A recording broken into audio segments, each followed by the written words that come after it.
Hi guys, it's me, ShockProf, and welcome back sa ating basic Java tutorial series.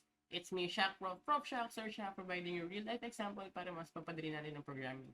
So, ang lesson natin for today is user input. So, ano pinatay natin? Let's go!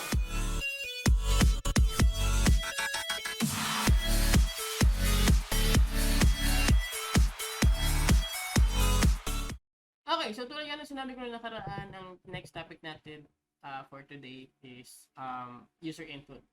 Okay, so for right now, we're going to let the user enter an input. Or tayo, na gumagamit ng program natin is mag-enter tayo ng inputs. Okay? So, for short, itong mga data na nasa variable na, okay, na pre-made or yung meron na agad data, okay, tatanggalin natin yan dahil, again, tayo po ang maglalagay or si user na po ang maglalagay ng value dyan. Okay? So, ito pa yung itsura ng last tutorial natin. So, tatanggalin ko na muna siya. Yan. At magtitira tayo ng siguro okay na yung tatlong yan. Okay? For this example. So, gagawin natin, tatanggalin natin yung value, okay, ng tatlong or nitong tatlong variable na to. Okay? So, tinanggalan natin sila ng data. Ngayon, ang tawag na sa kanila ay ang tinatawag na null value variable. Okay? Bakit po null? Wala silang laman. Okay? Pag nilagay natin, for example, is equals to 0, may laman siya. Anong laman niya? Yung 0 na value. Okay. Ayan, no? Kitang tinuturo ko, hindi pa na nakita sa screen. Pero yan, di ba? Nakikita natin. Di ba? Nakikita natin na merong value si f name, which is 0. Okay? Pag tinanggal natin yung equals dyan, of course, dyan, papansin nyo naman, di ba? Okay? Wala talaga siyang value. So, magkaiba yung meron siyang 0 value at wala siyang value. Okay, magkaiba dito. So, paano natin malalagyan ng laman yan? Bulol pa ako. Paano natin malalagyan ng laman yan? Ayan. So, una sa first, ayan, alam kong na-miss nyo yun.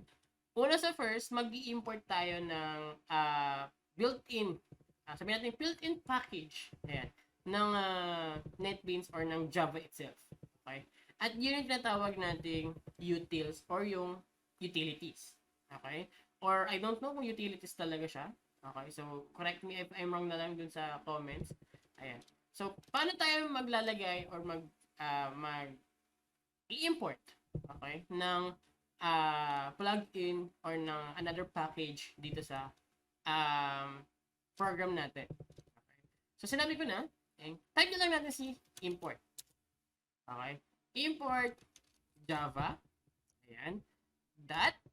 May mga lalabas dyan. Okay. Applet, outbeans, IO lang, matnet, Neo, ayan, RMI, security SQL text, time, util. At ang gagawin din dyan is si util. Okay? At napansin nyo, napakadaming properties ni util.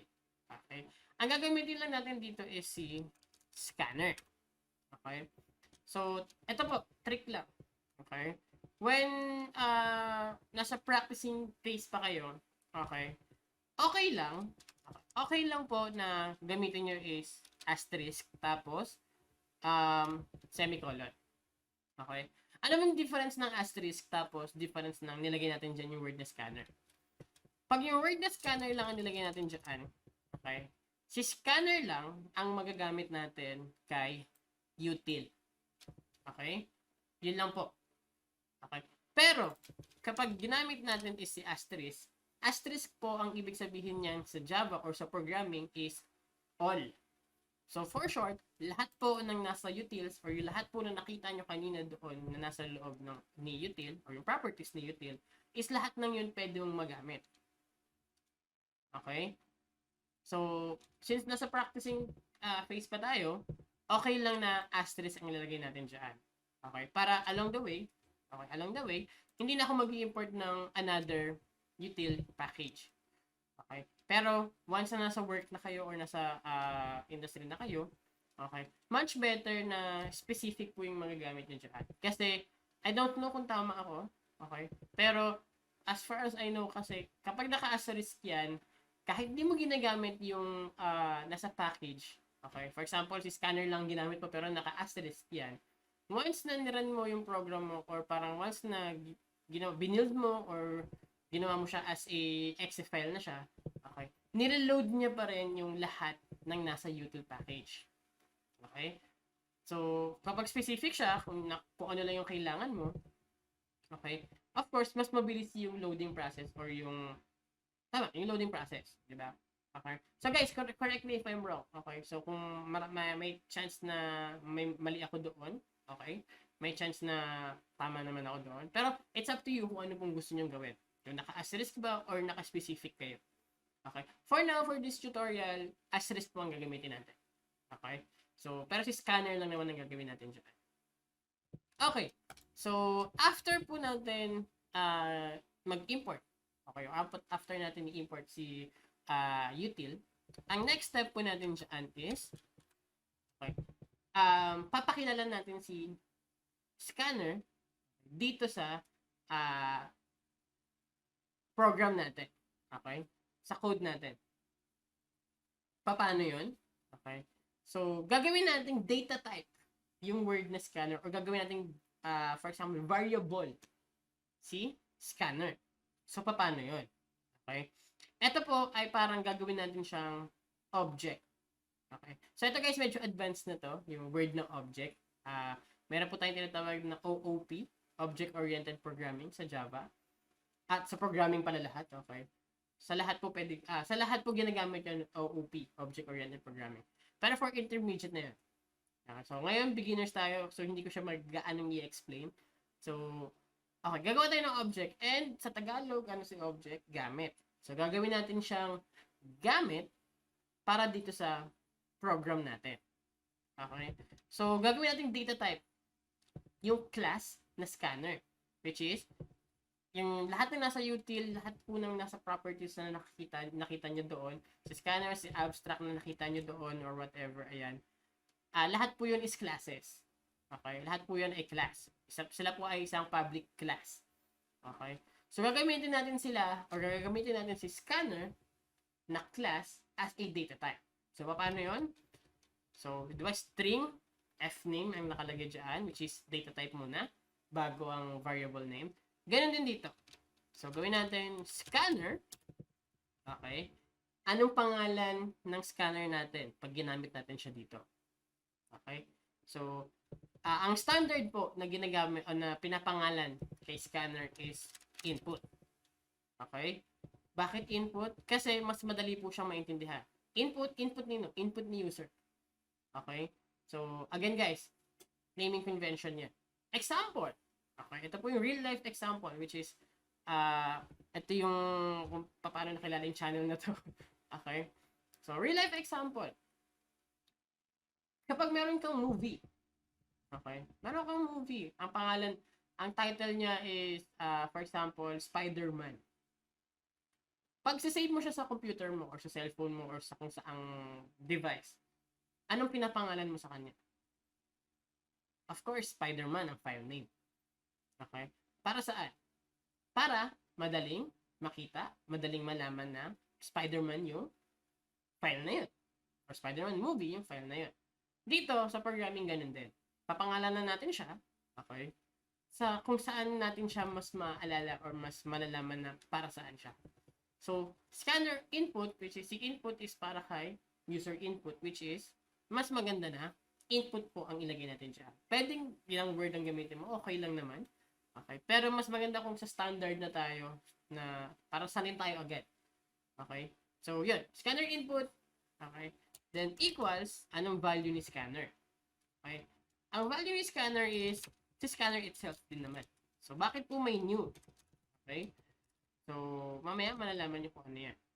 Okay? So, scanner, tapos parameter. Then, sa loob ni parameter, maglalagay tayo ng system.in. Okay?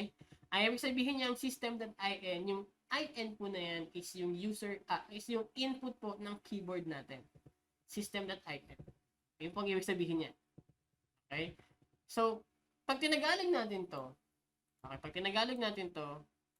madali nyo maintindihan.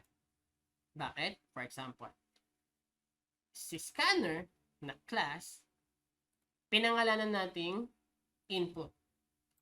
At siya na yung bago nating scanner sa loob ng program na to. Di na yung, program tayo. Sa program na to. Okay? Ulitin ko ha. Si scanner po, pinangalanan nating input. Tapos, siya na yung bago nating scanner na class dito po sa program natin.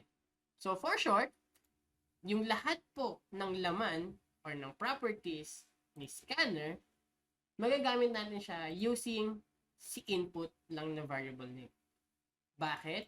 Si input at si scanner kasi iisa na.